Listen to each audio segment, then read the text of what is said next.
നമസ്കാരം പ്രിയപ്പെട്ടവരെ. എൻ്റെ നാട്ടിൽ കണികുന്നിൽ മണ്ണിടിയുന്നുണ്ട്. കണികുന്നിൽ നിന്ന് പുളിമ്പറമ്പിലേക്ക് പോകുന്ന റോഡ് മണ്ണിടിയുന്നുണ്ട്. അപ്പം ആ ഭാഗത്ത് ഇന്ന് നടക്കുന്ന വർക്കാണ്. അവിടുന്ന് തന്നെ മണ്ണ് കോരിക്കൊണ്ട് കാണാൻ പറ്റും. അവിടുന്ന് തന്നെ മണ്ണ് കോരിക്കൊണ്ട് ആ ഇടിഞ്ഞ ഭാഗത്തേക്ക് ഫില്ല് ചെയ്യുകയാണ് ചെയ്യുന്നത്. അതിനെക്കൊണ്ട് വലിയ കാര്യമുണ്ടെന്ന് എനിക്ക് തോന്നുന്നില്ല.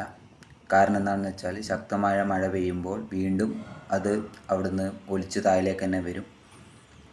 താഴെ അല്ലെങ്കിൽ തന്നെ താഴെ മൊത്തം വെള്ളക്കെട്ടാണ്, ചളിയായിട്ടാണുള്ളത്. നല്ല മഴ പെയ്യുന്ന ശക്തമായ മഴ പെയ്യുമ്പോൾ ഈ ചളി വീണ്ടും ഒലിച്ച് താഴേക്ക് പോവുകയാണ് ചെയ്യുക. നിങ്ങൾക്ക് അവിടെ ചളി കെട്ടി നിൽക്കുന്നത് കാണാം.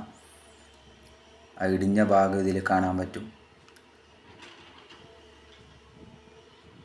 വർക്ക് നിലവിൽ നടന്നുകൊണ്ടിരിക്കുകയാണ്.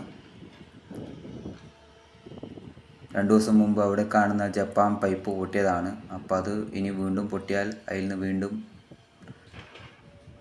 വെള്ളം വരികയും ഈ മണ്ണ് വീണ്ടും ഒലിച്ചു പോവുകയും ചെയ്യും. ഇതാണ് പുളിമ്പറമ്പിലേക്ക് വന്ന റോഡാണ് നിങ്ങൾ ഈ കാണുന്നത്.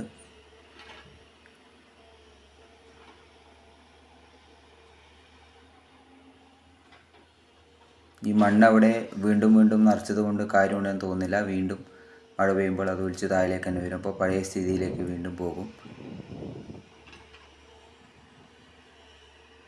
ഈ നിങ്ങൾക്ക് ഇതിൽ കാണാൻ പറ്റും വെള്ളം ഒലിച്ച് മണ്ണ് പോയ ഇത് നിങ്ങൾക്ക് ഇവിടെ കാണാൻ പറ്റും. ഈ ഒലിച്ചു പോകുന്ന മണ്ണും വെള്ളവും നേരെ ചെന്നെത്തുന്നത് കണികുന്ന് താഴെ ഭാഗത്താണ്. ആ കാണുന്ന ഭാഗത്തേക്കാണ് എത്തുക.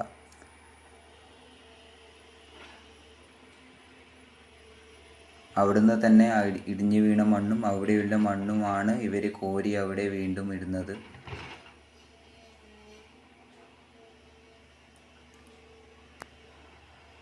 ഇന്നിപ്പോൾ പോയപ്പോൾ ഞാൻ കണ്ടതാണ്. എനിക്ക് വിവരം കിട്ടിയിട്ട് ഞാൻ പോയി നോക്കിയപ്പോൾ കണ്ടതാണ്. അപ്പോൾ അധികൃതർ കൃത്യമായിട്ട് ഇതിനെക്കൊണ്ട് കാര്യമുണ്ടെന്ന് എനിക്ക് തോന്നുന്നില്ല. അപ്പം കൃത്യമായിട്ട് ആ മണ്ണ് തടയുന്നത് നിർത്താൻ വേണ്ടിയുള്ള പരിപാടി ചെയ്യണമെന്ന് ഞാൻ അഭ്യർത്ഥിക്കുകയാണ്. പട്ടൺ റോഡ് ക്ലോസ് ആയതുകൊണ്ടും അതിലെ വാഹനം കടത്തിവിടാത്തതുകൊണ്ടും ഇതിലെയാണ് വാഹനം പോകുന്നത്. ഇതിലെ വാഹനം പോകുന്നത് ഉചിതമായ കാര്യമല്ല. കാരണം റോഡ് നിങ്ങൾക്ക് ആ മുകളിൽ നോക്കുമ്പോൾ താഴെ നോക്കുമ്പോൾ കാണാൻ പറ്റും. നല്ല രീതിയിൽ മണ്ണ് പോയിട്ടുണ്ട്, മണ്ണിടിഞ്ഞു പോയിട്ടുണ്ട്. അപ്പോൾ അവിടെ ചെറിയൊരു ഇത് മാത്രമേ ബാക്കിയുള്ളൂ. അത് ഇനിയും മഴ പെയ്താൽ വീണ്ടും ഇടിയാനുള്ള സാധ്യതയുണ്ട്.